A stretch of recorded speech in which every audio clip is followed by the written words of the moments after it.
మనకి దానాలలో దశదానాలు షోడశ దానాలు అని చెప్పి 26 రకాల దానాలు ఉంటాయి. అలాగే నవగ్రహ ప్రీతికరమైనటువంటి ధాన్య దానాలు కూడా చేస్తూ ఉంటాం. వాటిల్లో వస్త్రదానం అనేటువంటిది చాలా విశేషమైనటువంటి దానం. వస్త్రదానం ఇవ్వమన్నారు, నల్లటి వస్త్రాలు ఇవ్వాలా ఎర్రటి వస్త్రాలు ఇవ్వాలా అంటే ముఖ్యంగా నలుపు అనేటువంటిది చెడుకి చిహ్నంగా చెప్తూ ఉంటాం. అలాగే శనీశ్వరుడికి ఇష్టమైనటువంటి రంగు నలుపు నీలం, ఈ రెండు రంగు శనీశ్వరుడికి బాగా ఇష్టమైనటువంటి ప్రీతికరమైనటువంటి కలర్స్. మరి నల్లటి వస్త్రం ఎవరికైనా దానం ఇవ్వచ్చా అంటే దానం వేరు ధర్మం వేరు. ఈ రెండింటికి తేడా ఏంటి?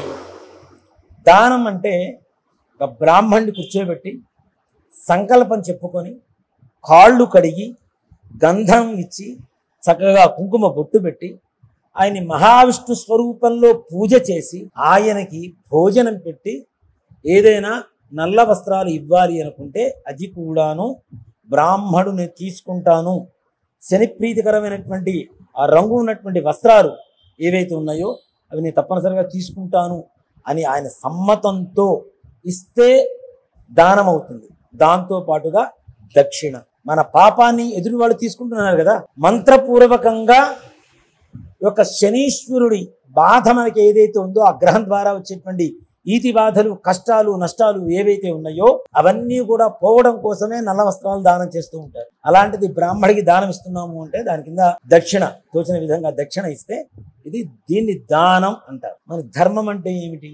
కొంతమంది బిచ్చగాళ్ళు ఉంటారు గుడి బయటనో లేదంటే ఈ ట్రాఫిక్ సిగ్నల్స్ దగ్గర, వారికి కూడా ఇస్తూ ఉంటారు.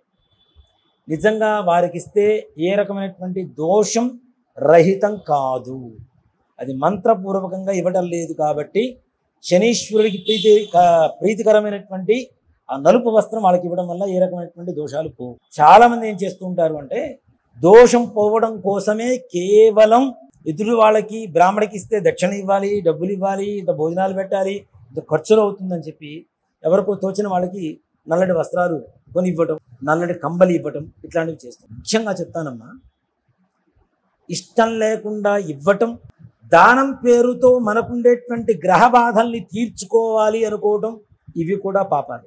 బ్రాహ్మడికి ఇవ్వడం వేరు, మిగిలిన వాళ్ళకి ఇవ్వటం వేరు. మనం ఇస్తున్నాం శని దోషం పోతుంది మనకి అని సంకలు గుద్దుకొని ఆనందపడితే ఏ లాభం ఉండదు. నిజంగా చెప్పాలి అంటే అలాంటివి ఇవ్వడం ద్వారా మీకే ఆ నష్టం.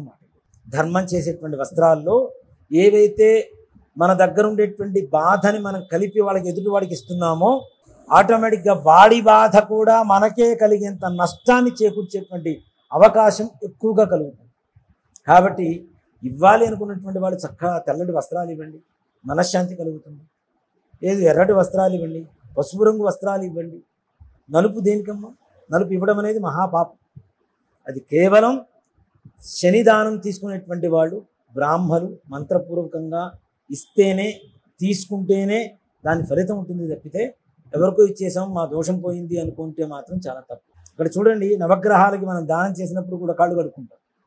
అంటే ఆ పాపం దోషం దాంతో పోయింది. ఎప్పుడైనా సరే వచ్చిన పుణ్యం అంతా కూడా కాళ్ళలోకి వస్తుంది, బుటన వేళ్లలో చేసిన పాపం అంతా కూడా వెంట్రుకలతో పోతుంది.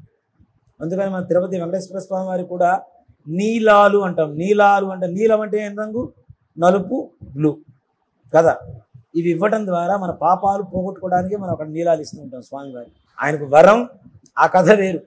కానీ ముఖ్యంగా భావన ఏమిటి అంటే మన మైండ్లో ఉండేటువంటి ఆలోచన ప్రతి ఒక్కదాన్ని కూడాను ఈ జుట్టు స్వీకరిస్తూ ఉంటుంది. మన ఆలోచన చెడు ఆలోచనలన్నీ కూడాను జుట్టు స్వీకరిస్తూ ఉంటుంది. అందుకనే నీలాలు సమర్పించడం అనేది కూడా జరుగుతుంది. అంటే అక్కడ మన పాపాన్ని పోగొట్టుకుంటున్నాం. భగవంతుడు కాబట్టి మనం ఇచ్చిన పాపాన్ని తీసుకొని మనకు మంచి ఫలితాన్ని ఇవ్వడం అనేది జరుగుతుంది. అదే మానవులకి సాధ్యమా? ఎవరు పడితే వాళ్ళకి ఇచ్చేసి మా దోషం పోయింది మేము సంతోషంగా ఉంటాం. అలా ఇవ్వాలి అనుకునేటువంటి వారు బ్రాహ్మణ్ణి పిలవండి, చక్కగా సంకల్పం చేసుకోండి, మంత్రపూర్వకంగా దక్షిణ సహితంగా. వారికి నల్ల వస్త్రాలు ఒకటే కాదు, ఇంకా నల్ల నువ్వులు, ఇనుము ఏదైనా పాత్ర కానీ, పత్తి, కాటన్ అంటాం కదా, పత్తి, ఉప్పు, ఇలాంటివి కూడా కలిపి ఇవ్వండి. మీకు ఉండేటువంటి సకల దోషాలు పోతాయి.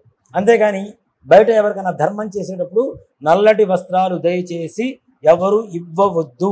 ఇవ్వడం ద్వారా తీసుకునేటువంటి వాళ్ళ పాపం కూడా మీకే వచ్చి ఇంకాస్త దోషం పెరిగి బాధలు పడేటువంటి అవకాశం ఎక్కువగా కనబడుతుంది. గమనించండి.